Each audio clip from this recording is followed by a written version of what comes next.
The War of the Gods was long over. Now, Lin Feng could finally live in peace with his wife and daughter. Everything seemed fine. Until Lin learned the truth, they were being bullied. He felt useless. He couldn't do a thing, trapped in a deep sleep, stuck in a wheelchair. The story begins with a little girl, gently swinging back and forth. She's the daughter of our main character, Lin Feng. She tells her father that her teacher asked why he didn't attend the meeting. So she warned the teacher her dad was once an ancient god of war. But because of his injuries, he could no longer move. He was paralyzed in a wheelchair. Because of that, she was often bullied. Her mother was teased too. At night, the girl would secretly watch her mom cry. She wanted nothing more than for Lin to wake up. She wanted her dad to open his eyes and protect them. Lin, silent in his chair, saw her tears. She looked at him with hope. But suddenly, she had to move away. A boy her age walked up. He shouted at her. Crying again? She didn't plan to answer. But the boy smirked, his voice dripping with contempt. He repeated the nasty rumor that her mother was taking advantage of a crippled man. Such filthy, false words made the girl's blood boil. She jumped off the swing. Her eyes locked on the boy, Zhou Xiao. She yelled at him if he dared insult her parents again, he'd face punishment. The boy's answer was a shove. He was bigger than her, so it was a hard push. And behind her was the swing. She hit her head. The boy grinned at her pain. He even spat on her. She clenched the grass in her hands, helpless. The boy sneered, calling her a small animal. Finally, she snapped. She lunged and bit his hand. The boy's parents were nearby. His mother saw and rushed over. She kicked the girl, shouting she was a brute with no manners. The girl hit the ground again. She glared out the woman was worse than her son. The woman yanked her off the ground, ignoring her screams. She dragged her toward Zhou, then ordered her to kneel and apologize immediately. Lin sat in his wheelchair, watching. Inside, his energy began to boil. He was furious his daughter was facing such injustice. She didn't understand why she should apologize to the boy who cursed her.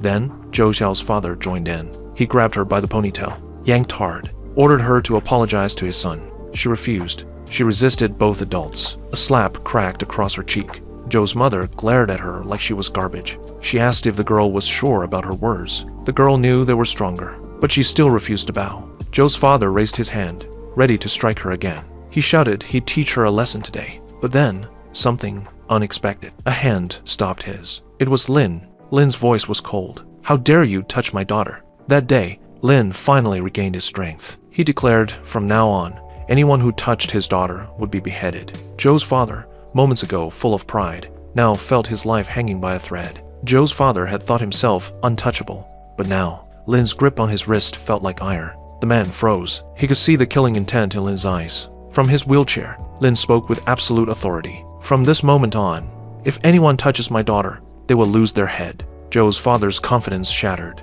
A cold sweat slid down his neck. Lin's hands moved fast. He pinned the man to the ground. Zhou and his mother could only watch, helpless. The woman's panic took over. She rushed forward, fists clenched, shouting for Lin to release her husband. She screamed that she'd call the police. Lin didn't even let her finish. His open palm struck a slap so forceful she flew backward, landing on the grass. He looked down at her. You hit your daughter, he reminded her. Then his voice deepened, filled with rage. Remember this day. I spared your lives despite what you did to my child. The scene burned into their minds. Lin's thoughts flashed back to a battlefield, thousands of soldiers surrounding him, blood in the air, his body aching from countless wounds. He had fought alone for years, yet he still stood. A soldier's voice rang out, mocking him. They wouldn't let him win so easily. They called themselves the Seven Sons of the Western Alliance. Lin's lips curved into the faintest smile. 6 years of war, and you think I fear you? He raised his spear. The leader of the alliance charged. The others followed,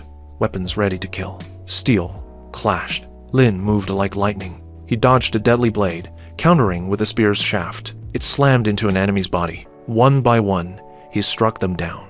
The alliance leader swung from behind, certain of victory. But Lin twisted, driving his spear through the man's body. The leader coughed blood, eyes wide in disbelief. You're too weak, Lin said flatly. Even an army of 10,000 couldn't move me an inch. 3 more attackers closed in. Lin's spear sliced through the air, too fast for their eyes to follow. By the time they realized, it was already over. The battlefield went silent. Lin stood alone again, and he believed if the land was at peace, his home would be too. But the cost was great. His wounds ran deep.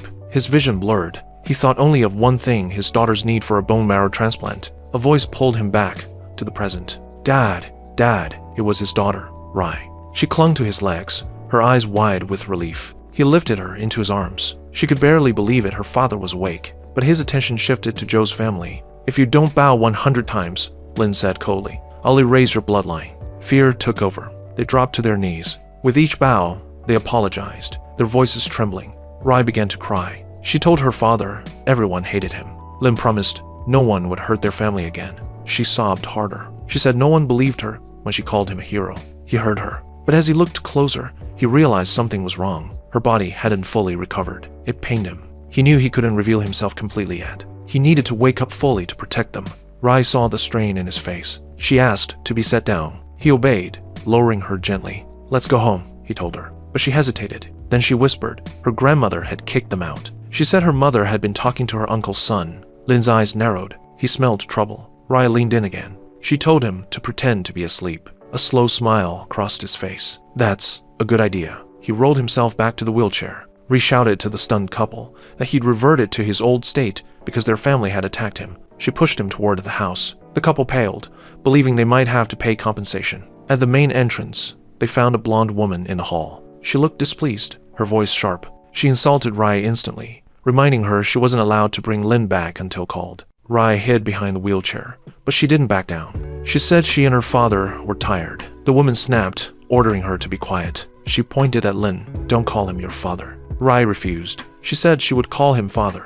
A male voice interrupted. "I'd be honored," he said smoothly, "to spend my life with Sin." A tall man stepped into view. Lin's expression darkened. Rai whispered that was the man her mother had been talking to. Sin, Lin's wife, emerged. She looked upset. She told the man she needed time to consider his marriage proposal. He smiled, certain he'd win her over. Then his eyes fell on Rai. He crouched, touching her cheek as if she were his own child. Sin's mother told her to walk him to the door. Sin refused. The older woman hurried after the man instead, leaving Sin behind. Rai whispered to her father that this man was trying to steal her mother. Sin approached Rai, taking her little hands. She thanked her for looking after her father today. Rai's tears fell again. She asked if her mother was looking for a new dad. Sin promised no one would replace Lin. She wiped her daughter's face, noticing a mark. She asked if Rai had been fighting. Rai lied, saying she'd fallen. Sin led them inside. Once home, Rai was sent to her room. Sin sat in front of Lin. She spoke softly, thinking he couldn't hear. She told him she knew he was unconscious, but she needed to say this. Lin kept still, hiding the fact he was awake. Sin stroked his hair, tears in her eyes. She said Rai had been saved because of his sacrifice, but she wanted their daughter to have a strong, happy family. She admitted she was ready to marry the other man if he treated Rai well. It wasn't easy for Sin to say that, but now that she'd told her husband, she felt she'd been honest with the man she loved most. She stood up. She apologized to him sincerely, even though she thought he couldn't hear. She turned to leave. Lin's mind was heavy. His wife had endured so much while he was trapped in his deep sleep. But before the room went silent, a voice came from the bathroom. "You had no idea your wife was getting married?" Lin turned his head. Out stepped Zhang, Sin's younger sister. He hadn't expected her. She walked toward him casually, a towel draped around her. She tossed it aside and grabbed his chin. "What a waste," she sighed. "A handsome man like you, and you can't be used." A melody played from her phone, breaking her focus. She lay on the bed, answering the call. Her bare legs stretched toward him, unbothered. On the line was Sun, the man after Sin. He asked if her sister had accepted his gifts. Zhang said no, but added that sooner or later, she would be his. Sun didn't sound convinced, so he tempted her. "Buy whatever you want," he told her. Zhang's eyes lit up. She asked for a bag and shoes. Sun agreed on one condition. She had to do something for him.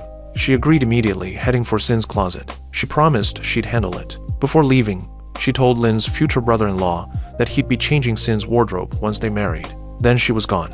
The room was quiet again. Lin sat, thinking. He couldn't accept that Sin felt forced to marry Sun to protect their daughter's future. A light breeze moved at the curtains. And then, a figure appeared. A young woman bowed deeply. "It's good to see you awake, master," she said. Lin recognized her instantly, Xiaoqing. He asked why she wasn't guarding the border. She lowered her eyes. "The master is more important than the border," she said. "Since our last battle, no one dares breach it." She hesitated, then added grim news. For 2 years, he had been surrounded by ill-intentioned people, especially those who wanted to take his wife. Without his order, she had been unable to act. Now, she asked permission to eliminate them all. Lin clenched his fists. He realized that while he was recovering, snakes had gotten close, but his mind locked on one named Sun. He told Ching to gather everything on him. She accepted the order instantly. "I'll bring you the information as soon as possible." She slipped back out the window, vanishing. Moments later, The door opened. Rai ran in, beaming. She told her mother that in the fairy tale, the prince kissed Sleeping Beauty, and she woke up. If she kissed her father, he'd wake too. Sin hesitated. She said it was just a story. Rai knew better. Her father was already awake. She wanted her mother to find out this way. She begged her to try. Sin gave in. She leaned close, studying his face. It had been so long since she'd looked at him like this. She kissed him, pouring all her love into it. Deep down, she still hoped he'd wake. Rai peeked through her fingers, grinning. But nothing happened. Sin pulled back. He didn't wake up, she said softly. It's just a fairy tale. Rai's face fell. She didn't understand why her father wouldn't move, why he wouldn't show Sin he was fine. Sin took her hand, promising to find a new father. Rai's tears turned angry. You're a liar, she shouted. She clutched her father's hand, trying to lift him. She sobbed, begging him to wake. Sin couldn't watch without crying. Rai insisted Lin could hear her, begged him to tell her mother he was better. Lin's heart ached, but he kept still. He needed to expose Sun's true nature first. Rai saw no reaction. She screamed that he was a liar too. Sin had to pull her away, telling her not to yell at her father. But Rai couldn't believe he let his place be taken. The day dragged to an end. Night settled. Only one light burned in the house. Rai slept at last, her eyes still wet. In her dreams, she mumbled that everyone was a liar. Sin sat beside her, guilt twisting in her chest. The door opened. Zhang appeared, reminding Sin about the banquet. She couldn't understand why her sister was still home. Sin didn't move. Jiang grabbed her arm, insisting they go. She whispered that once Sin married Sun, Ri could have whatever she wanted. Sin only wanted her daughter happy, not crying herself to sleep. So she agreed to go. Elsewhere, Lin sat in his room. Qing returned, an envelope in hand. This is everything on Sun, she said. She added that tonight was Jinan's birthday. Sun was hosting a banquet at the Django Hotel. Sin would be there in 40 minutes. Lin opened the envelope, reading the stack of papers inside. His eyes darkened. Sun's family used the dirtiest methods. He stood from his chair. Get ready, he told Qing. We're going to the party. 40 minutes later, the two sisters arrived at the Django Hotel. They were greeted politely by a smiling staff member. Are you here for Mr. Sun's reservation? The staff asked. Zhang answered for them. Yes. They were told a separate room had been reserved. Walking in, they stopped in surprise. The hall was lavishly decorated. Zhang's eyes sparkled. She pointed at the massive archway with Happy Birthday in gold letters. But Sin didn't share her excitement. A man in glasses stepped forward. He admitted he was impressed his father had booked the entire hotel. Zhang moved quickly to his side, laughing, flattering him. Footsteps echoed in the corridor. A little girl in costume entered, holding a small box. Inside was a gold ring set with a huge diamond. It was for the birthday girl. Zhang leaned closer, her gaze fixed on it. Sun knelt down before Sin, opening the box. Marry me, he said. Around them, staff whispered about the lavish engagement. Sun promised to take care of her and her family. He asked if she accepted. Sin froze. Her heart split in two. In the shadows near the piano, Lin and Qing watched. Qing whispered if she should remove Sun. Lin told her to wait. He was watching Sin closely.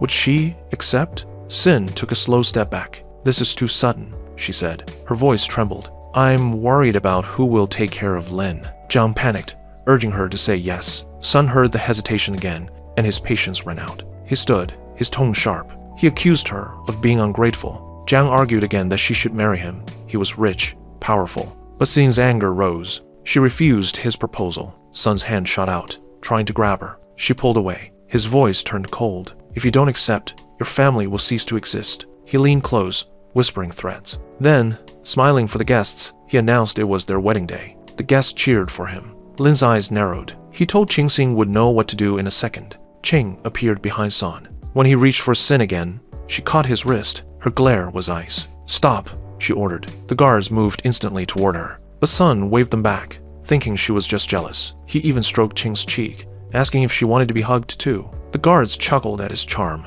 Qing's patience broke. Her hand snapped across his face, breaking his glasses. Sun stumbled, shocked. He ordered his guards to finish her. They charged. Qing didn't move until they were close. Then she dropped the first with a palm strike. The others followed, and she swept them aside with ease. The guards lay groaning on the floor. The last one stared, stunned at how fast it happened. Sun was livid. He shouted that this was his family's territory. Qing smirked. With such an insignificant family, you should act modestly. Sin, watching, finally spoke. I want to know who this woman is. Qing stepped forward. Happy birthday, she said simply. Before Sin could reply, music filled the hall. A man's voice called out for everyone to look at the stage. There, seated at the piano, was Lin. His hands moved across the keys, filling the room with melody. Zhang's eyes went wide. "He's so handsome," she gushed. Sin's heart pounded. She knew that man. Qing confirmed quietly he was her master. Sin didn't understand. Why call her husband master? Sun's jaw clenched. He barked for the manager. Security guards poured into the lobby. Sun ordered them to drag Qing away, but the guards ignored him. Instead, they seized Sun himself. He shouted in protest. Didn't they know who he was? The hotel employee smiled. The person who booked the entire hotel is Mr. Lin. Sun froze. The smugness drained from his face. The manager apologized to Qing for the confusion. Then, with a wave, he had Sun and his guards thrown out. They landed outside, humiliated. The manager even announced over the radio that Sun's family was banned from the hotel. Inside, all eyes were on the pianist again. Sin's curiosity burned.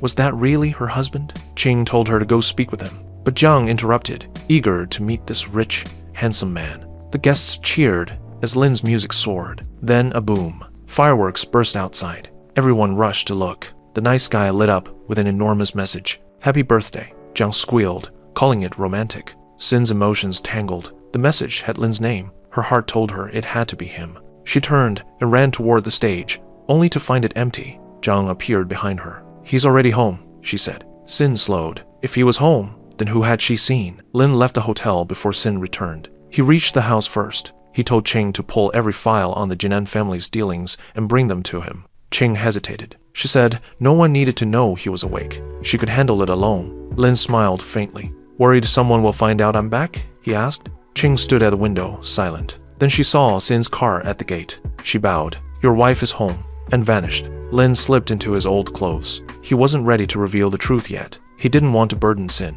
Not until the time was right. Sin passed her mother in the hall without stopping. Questions swirled behind her. "How was the banquet?" the older woman pressed. No answer. The mother muttered that nothing had changed in Lin's room. He would still be there. Zhang hurried after Sin, grinning. She showed a video on her phone, the hotel, the fireworks, the piano. "A rich man named Lin," she said. "He rented the entire place for you." Their mother brightened instantly. "If he's richer," she told Sin, "you don't need to marry Sun anymore." Sin opened her bedroom door. "Lin?" she whispered. "Please, wake up." Her eyes filled when she saw him still frozen in the wheelchair. The hotel felt like a dream now. Doubt swallowed her hope. She cried and remembered 5 years ago. Her family had tried to force her to marry Sun. She hated him. Her grandfather introduced Lin instead. She married Lin. They spent one night together. Rai was born. A small miracle. Then came the illness. Ri needed a bone marrow transplant. Lin gave what she needed. His own body paid the price. He ended up like this, unmoving. A man made of pain and duty. Sin knelt before him. "Please come back," she begged. "I can't live like this." Lin watched her. His heart tore. He promised silently, just a little longer. Zhang stood in the doorway, annoyed. She couldn't understand what her sister saw in a vegetable. Then she remembered the rich Mr. Lin at the hotel. She stepped in with a grin. "Let's go to a bar," she urged. Sin shook her head. "I have to take Rai to school tomorrow." Zhang wouldn't quit. She tugged Sin's arm. "Come on, you need to relax." Earlier, Sun had called Zhang. He reminded her of their deal. She hesitated. He promised he could make Mr. Lin become her husband. A lie she wanted to believe, so she agreed to bring her sister out. Tonight. Sin finally nodded. She went to fix her makeup. Zhang hugged her tight. "You're the best." At the door, Zhang threw a look back at Lin and smirked. "After tonight," she whispered, "you'll finally be out of the picture." Then they left. The room fell silent. Wind pressed against the window. Qing slipped inside again. She reported everything on the Jinan family. A financial crisis at Sin's company. Sun's family offering to help if Sin married Sun. Lin's face hardened. "Calculating," he said. "Let's see if he's faster than my blade." Headlights cut across the wall. Sin's car moved down the street. Lin ordered Qing to track Sun's movements. At the love bar, Sun sat with a drink. The staff said he looked cheerful. They asked if there was good news. He laughed. "Great news," he said. The sisters arrived. Sin checked the sign. "Is this the place?" Men turned to stare. Sun walked over, smiling. Sin shut him down. "I didn't come to see you." "Then why are you here?" he asked. Zhang tried to calm it. She wanted the meeting to go smoothly. Sin realized the truth. Zhang had worked with Sun to bring her. Sun bowed. He admitted he was rash before. He apologized. He wanted to talk. Sin's family needed the deal. She couldn't burn the bridge entirely. "Don't do it again," she said. He nodded. Then he waited and waited for the drug to kick in. At the counter, he tilted a glass. A tiny pill slipped in. The liquid swallowed it whole. He offered the drink as an apology. Sin refused. I'm driving. Jan pushed. Just a sip, she said. Show you've forgiven him. Jiang held her by the arm. Nothing will happen. Sin took the glass. She downed it in one go. Jiang smiled at Sun. Believe in her sincerity now. Sun's eyes burned. He could already see himself owning her. Minutes later, Sin swayed. Her voice blurred. I need to go back, she murmured. Sun stepped in. He pushed Jiang aside and slipped an arm under Sin. He lifted her. She tried to resist. The bar watched. No one helped. Not even Jiang. Qing's voice reached Lin. Sin has been taken, she said. Lin's reply was ice. Where? The Grand Milky Way Hotel. Lin stood. Check the perimeter, he ordered. I'll handle the main problem. The hotel wasn't far. Sin was dizzy, fighting to stay awake. She didn't know where she was. She wanted to go home. Sun ignored her. He told her she'd had too much to drink. He told her she knew what people did at hotels. In the room, he grabbed her chin. We sleep together. Tonight, she shoved him away. He smiled, unhinged. He didn't expect her to fight back. He whispered filth. He grabbed her wrist and bragged about the men outside. You can't escape, he said. Revulsion lit her up. She bit his ear. He yanked her by the hair. He choked her. If you'd married me, none of this would happen, he hissed. Sin could only think of Lin. The door opened. Lin stepped in. Sun didn't recognize him at first. You've got the wrong room, he snapped. Lin didn't blink. Hurt my wife again, he said, and I'll send your entire family to the cemetery. Sin's eyes filled. Her husband was here. Sun's answer was a fist to the face from Lin. He hit the carpet. Stunned, he stared at Lin's legs. How did a man in a wheelchair get here? Panic crawled up his spine. He decided to lose with dignity. He sat on the floor, trying to accept defeat. The cheek bruise grew darker. His eyes swelled. He ranted that the two of them must be conspiring against him. Lin's jaw tightened. Enough nonsense. Sun staggered up. He claimed backup was coming. He felt superior again. He threatened Lin, wife and child included. Lin stepped forward.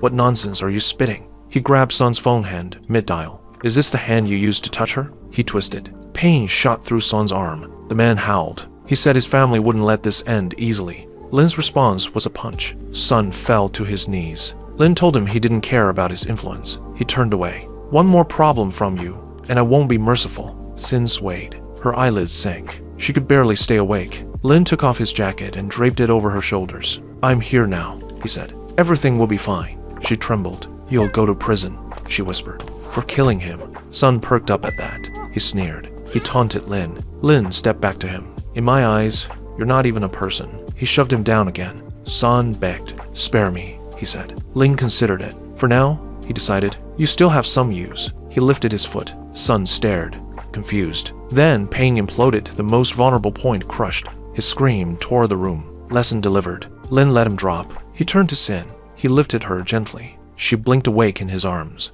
Relief broke through the haze. She feared it was a dream. It's real, he told her. I'm sorry. I was late. He kissed her. Then called Qing. I'm taking my wife home. Bring a doctor. Qing smiled into the phone. For 2 years, the world had forgotten Supreme Lin. After the accident, he'd vanished. Tonight, he returned, and Sun's line began to crumble. Later, Lin stepped into Rai's room. She was still asleep. He brushed the mattress. She felt his hand and shot up. Dad, she cried, hugging him. She'd been afraid she'd never see him again.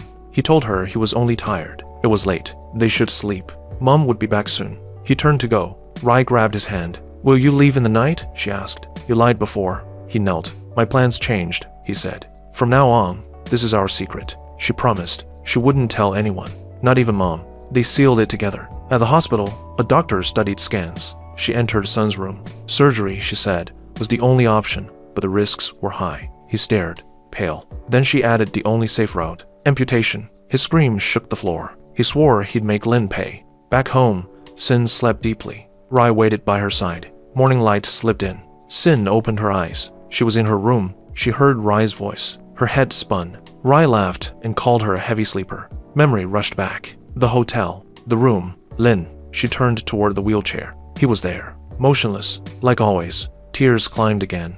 Was it really a dream? Did another man save her? Rai cupped her face. Don't cry, she said. Dad will protect us. Sin's mother stormed in. Who gave you that pill? She demanded. Sin hugged her daughter. Son put something in my wine, she said. But someone saved me. The mother whirled, ready to fight, then paused. Are you talking about Sun? Sin didn't hesitate. Yes. Jiang cut in fast. It's a misunderstanding, she insisted. He wouldn't do that. You're going to marry him. Of course, she defended him. She was the one who brought Sin to the bar. No one could know. Their mother sided with Zhang. You must be mistaken, she said. Rai snapped at her grandmother. Mom doesn't lie. The older woman raised a fist. Quiet when adults speak. Lin's knuckles whitened on the chair. He still couldn't reveal himself. Not yet. The phone rang. The mother stared at the screen's son. She answered. His voice was cold. Sin should come to his house, he said. If not, the entire Jinan family would disappear. He hung up. The mother begged Sin to apologize to save them. Sin's throat tightened. She agreed. Rai hated it. It wasn't fair.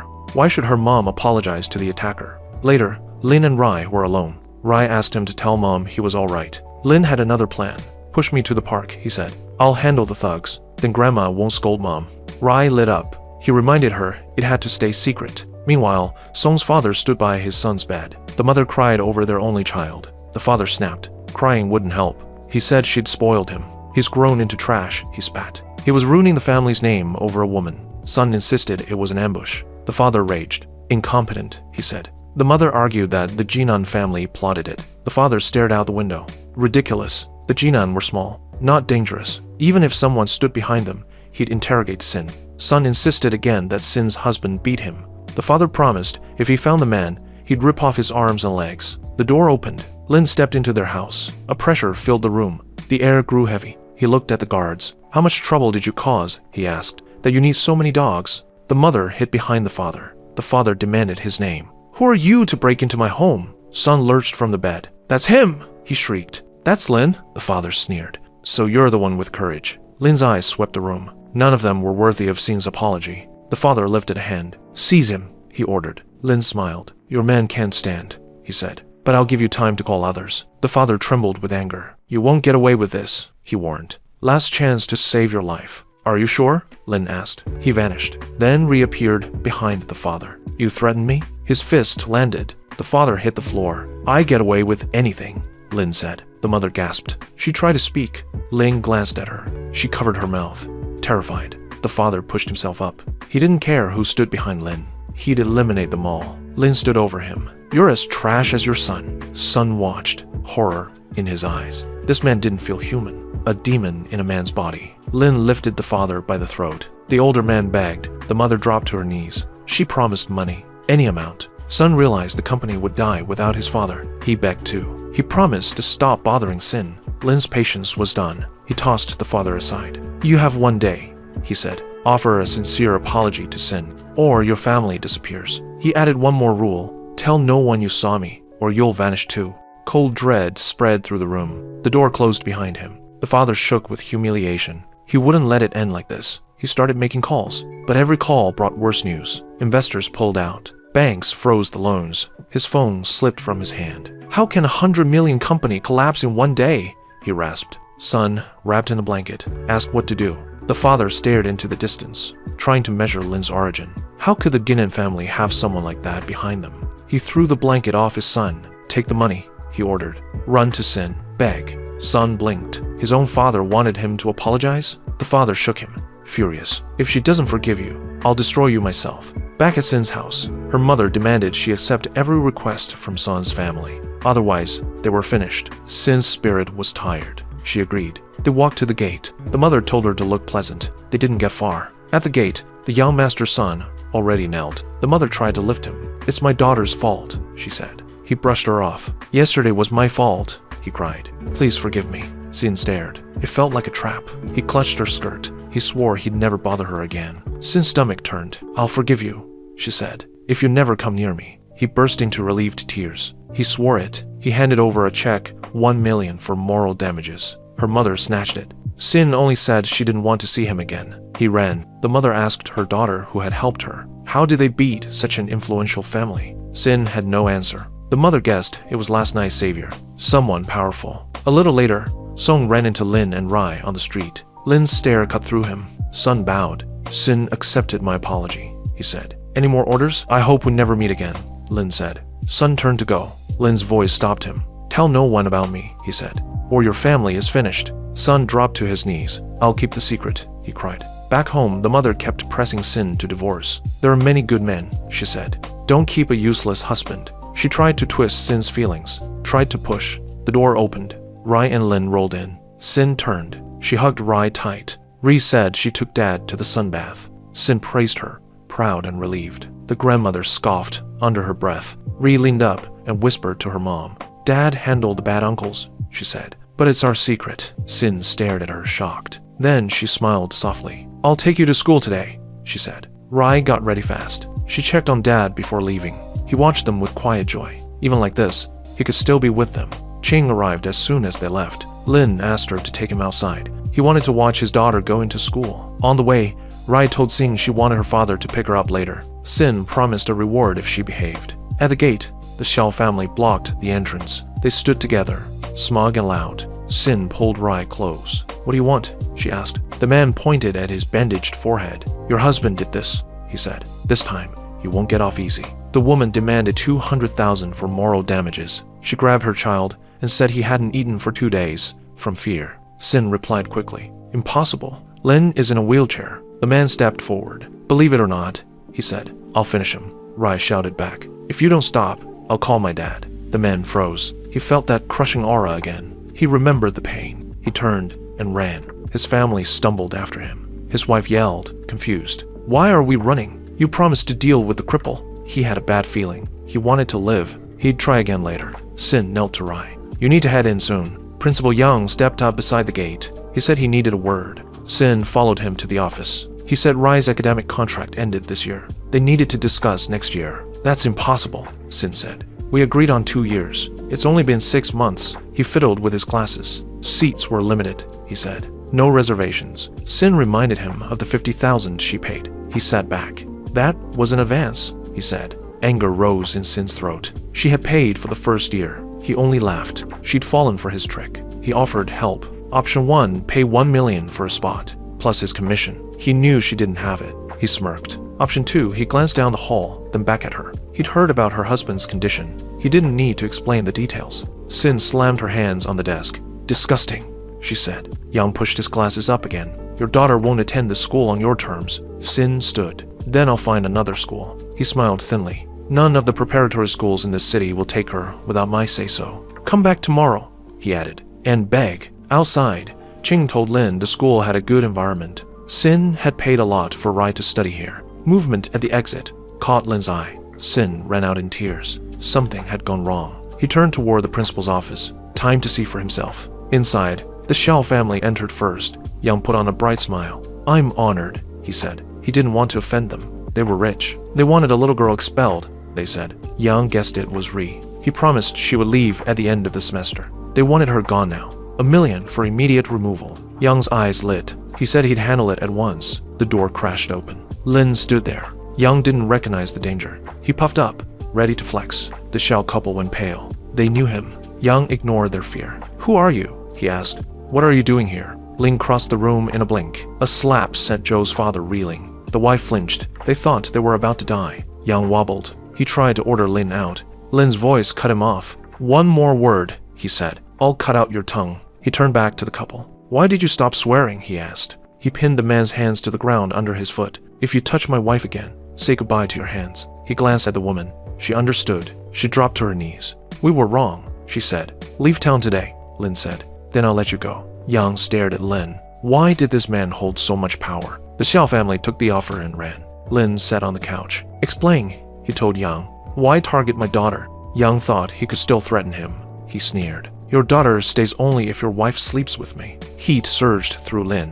He stood. His kick shattered the man's glasses. Yang hit the floor, shaking. He grabbed his phone. He'd make Lin pay. The door flew open again. The school owner stormed in, anger written all over his face. He knew what the principal had done. How dare you use your position for yourself? The owner demanded. He repeated Lin's wife's complaint. Yang couldn't believe it. Fired? On the spot? The owner didn't want his school beaten up because of a subordinate's greed. He fired Yang, then told him to leave the city. Yang collapsed inside. How could a vegetable ruin his life? The owner shoved him toward the door. Apologize to the master, he warned, or your end will be worse. The owner turned to Lin and apologized as well. He promised to fix everything immediately. Lin wasn't moved. He could handle his family's problems. The owner noticed Yang still hadn't apologized. Then I won't save you, he said. Yang stammered and finally begged. Lin leaned close. You thought wealth and power let you control people, he said. From now on, you'll have no money, no home, only begging. The owner agreed, fitting punishment.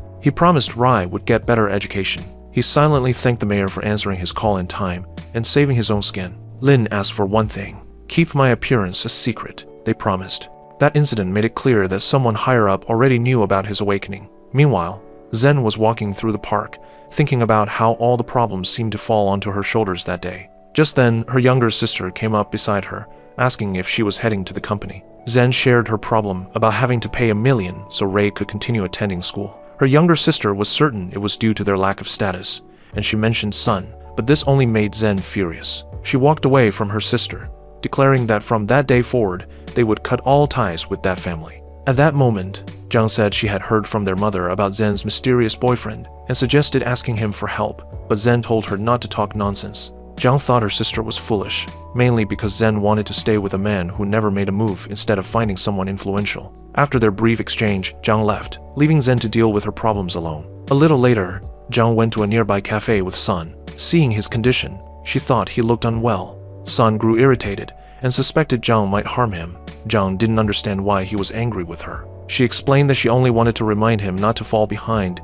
if he wanted to win her sister. Sun smiled coldly and said the girl really seemed determined to drag him to the grave. Zhang, recalling that the man faced competition, said she still considered him the best candidate. After hearing this, Sun thanked her, though his expression turned menacing. At that point, Zhang decided she no longer needed to stay by his side. Since he had already given up, she told him she was leaving. Sun watched her walk away and then called his friend, telling him there was a good job waiting for them. As Zhang continued down the street, she found it surprising how quickly the young man was willing to give up, but she grew upset when she realized she would not be getting her bag back. Suddenly, she noticed 2 men following her. The blonde didn't pay much attention, but the 2 carefully studied her. They thanked Sun for the job, saying they were looking forward to having fun with Zhang. They soon appeared in front of her, laughing and asking if she was walking alone. Zhang froze, confused about what they wanted from her. The men eyed her body and laughed, saying they wanted her body. At that moment, King asked the protagonist if she should step in and save the girl, but he decided Zhang needed to be taught a lesson first. King knew the blonde was willing to do anything for money, but since she was still part of his wife's family, he would watch to see if she truly needed saving. Meanwhile, the men dragged Zhang into an alley. She begged them to let her go, promising she would pay whatever money they wanted. But they had already been paid by Sun and didn't want to waste such a perfect opportunity. When Zhang heard Sung's name, she was shocked. She couldn't understand why the man she had helped would want to harm her. The men grew excited as she screamed and tried to run. They tore her clothes, laughing louder at her cries.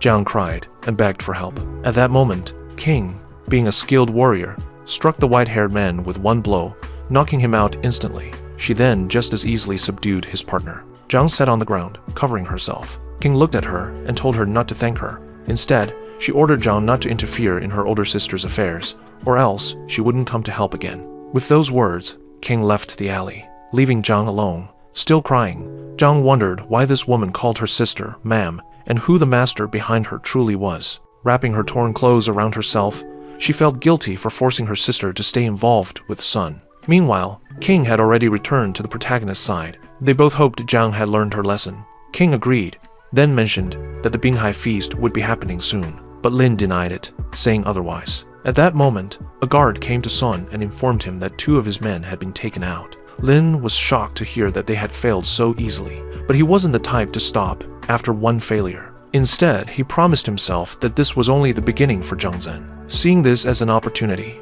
Sun called his good friend Lu. Time passed, and the Binhai celebration was drawing near. Sun showed up again at Zhen's house, claiming he came only with good intentions. Zhen's mother didn't notice the insincerity behind his words and happily welcomed him. Sun asked if the girls knew about the Binhai celebration happening in 2 weeks. Their mother became immediately excited, knowing the event was very important. She hoped Sun would take them there. But Sun explained that his own family had not been invited, so he couldn't bring them himself. Instead, he promised to introduce them to a friend who could. Zhen didn't want to hear any more of this, so she stood up and said she wasn't interested. But her mother quickly held her back, insisting she shouldn't waste such a good chance. While the mother tried to persuade her, Sun thought to himself that if Zhang agreed to attend, he could still find a way in. Suddenly, Ray appeared with his father. Sun hadn't expected this demon to return so soon, and he instantly grew nervous. Bowing to the girls, Sun asked them to let him know their decision as soon as possible. Their mother believed it was Zhang's responsibility to accept the invitation. After the recent incident, Zhang wasn't eager to trust Sun again. She went downstairs and told her mother about her concerns. But her mother grew furious, convinced that Zhang was exaggerating and that the young master would never do such a thing. Even so, a shadow of doubt formed in her mind, fearing the criminals might target Zhang again. At that moment, Inen said that her grandfather had called her yesterday, instructing her to come to the main house. Her mother was not happy about this, unsure why the old man suddenly wanted her daughter. Zhen admitted she didn't know the details, but felt it was important to leave quickly. The Jian family's main house was far larger than their countryside home. Sitting at the head of the table, the grandfather grumbled about how the family had not received an invitation to the celebration. He noted that, although their business had improved this year, influential families still ignored them. Looking at Zhen, the blonde cousin hinted that she might be the one who could help them gain attention. Zhen was stunned to realize that even this part of her family now placed such expectations on her. Although her grandfather had barely paid her much mind in recent years, he reminded her that he had always given her financial support when she needed it. Crossing his arms, he told her he needed her to do him a favor. Zhen thought he was joking. She couldn't imagine what help she could possibly give. But the blonde cousin asked, mockingly, if she didn't want to support her family. Another cousin accused her of pretending not to understand. Zhen argued that she couldn't possibly solve a problem the head of the family himself couldn't handle. But the old man explained that an influential person was interested in her and could help them get into the party. Hearing this, Zhen felt a wave of unease. She said no one could be interested in her, especially since she already had a child. The cousin smirked and said she should be grateful for the opportunity. Another uncle chimed in, adding to the pressure. Zhen suddenly stood and shouted that she was a married woman, not some toy. But her words did little to move them.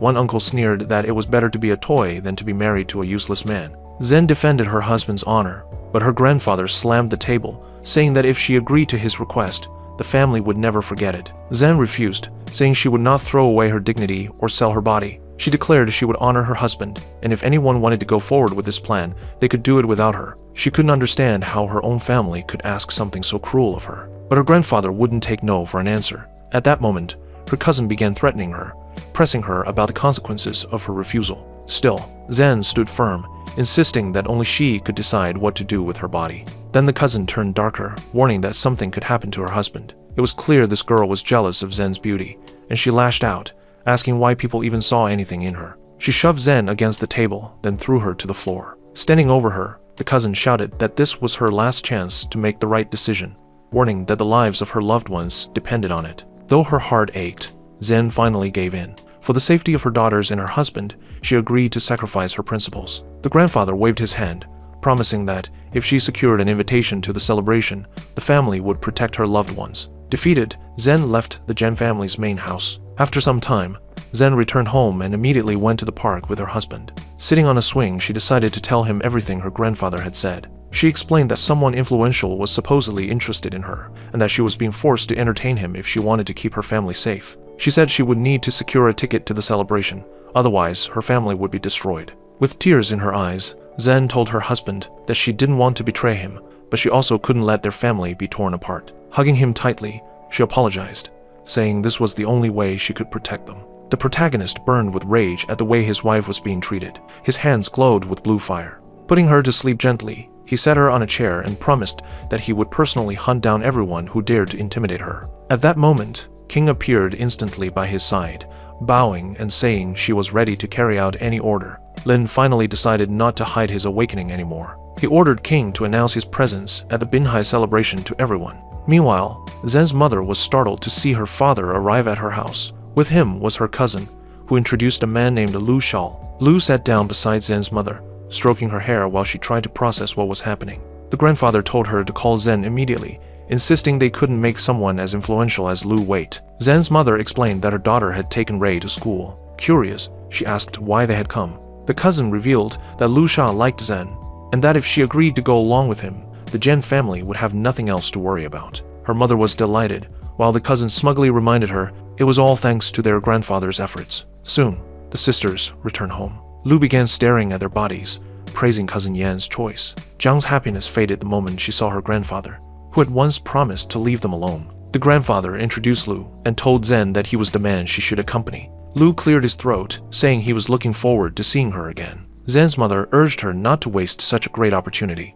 but her grandfather frowned when Zhen didn't greet their guest properly. Lu brushed it off, saying that shyness on a first meeting was normal. He then introduced himself, mentioning which company he owned, but Zen turned away in disgust. The old man clenched his fists, barely holding back from punishing her for disrespect. Lu didn't like her attitude either, asking if the family wasn't being hospitable. At that, cousin Yan struck Zen and shouted at her for daring to behave this way. Standing over her, she demanded Zen apologize immediately, but Lu stopped her, remarking that tickets had become even harder to get. Zen sat on the couch, holding her cheek, while Lu warned that with such behavior, they might not receive an invitation at all. The cousin clung to Lu, reassuring him that their grandfather would fix everything. Then a sly smile spread across Lu's face. He said he would need one more person. Without hesitation, Zen's mother declared that Zhang would go with him too. Jiang was upset by this, but the grandfather casually lit a cigarette and told Lu he could take both sisters with him. When Jiang resisted, her mother yelled at her, saying Zen would protect her from any trouble. Lu then pulled the confused girl close, ordering both sisters to go with him. He insisted it would only benefit them to spend one night accompanying him, promising they would be rewarded afterward. Zen didn't want any part of it, but Lu reminded her about her daughter and husband's safety. Smirking, he was pleased to see the beauty give up her principles to obey her family's rules. Unbeknownst to them, the protagonist was watching carefully from the stairs. Quietly, he called King and told her to cancel the Jan family's invitation while granting one only to Zen. Outside the house, Lu was about to leave with the sisters when King appeared in front of him, blocking his way. Lu looked confused, asking who she was. King told him flatly that he couldn't take the girls to the celebration. She warned him to prepare for a tragic ending. Lu assumed she was just jealous and wanted a ticket for herself, but his smirk vanished when King announced that his invitation had been revoked. Zhang stared at her, wondering who this woman was, since she always appeared to save them. Lu scoffed, saying it was impossible that a wealthy family like his could be excluded. He accused her of being just an actress. King grew tired of his arrogance. At that moment, Zen asked King not to push things further, but Lu had no intention of letting them leave. He threatened to make Zen crawl on her knees before him. King's patience snapped. She slapped him hard across the face, sending him crashing to the ground. Screaming in rage, Lu shouted that he would destroy her for this humiliation. But King coldly threatened to cut out his tongue. Suddenly, the grandfather appeared in the courtyard, furious. He blamed Zen for what had happened, but she insisted she had nothing to do with it. He was about to shout at her when King raised her voice, declaring again that Lu had been disqualified and had no invitation. She then added that from the entire Jian family, only Zen would be invited to the Binghai celebration. Everyone was stunned, especially the grandfather, who didn't even know the mysterious Master King was talking about. Bowing to Zen, King promised an exclusive invitation would be delivered soon. The old man didn't believe it. He scoffed that exclusive invitations weren't given to people off the streets. Just then, a man appeared at the gate, saying he had come to deliver an invitation to Zen. The grandfather had no choice but to accept his words, though he couldn't understand how Zen had been chosen. Lu staggered to his feet, recognizing the man as Wang. He hadn't expected to see him here. Eager to prove himself, Lu pointed at Wang, declaring that he too had been invited. But Wang looked at him with disdain, asking who he was and why he was behaving so rudely. Lu introduced himself as the heir of the Lu family, but Wang coolly replied that this year, Lu's family had been banned from attending the celebration. The grandfather's worst fears were confirmed when Wang, the organizer himself, said so. Then Wang ordered his assistant to throw Lu out so he wouldn't disturb the honored guests. Smiling kindly, Wang handed the letter forward, all the while wondering who exactly Zen was. Zen grew uneasy under his gaze, but Wang bowed politely and presented her with an exclusive invitation from Mr. Lin, asking her to attend the celebration. If you enjoyed the story so far, don't forget to like the video, subscribe to Yume Recap, and stay tuned for the next video.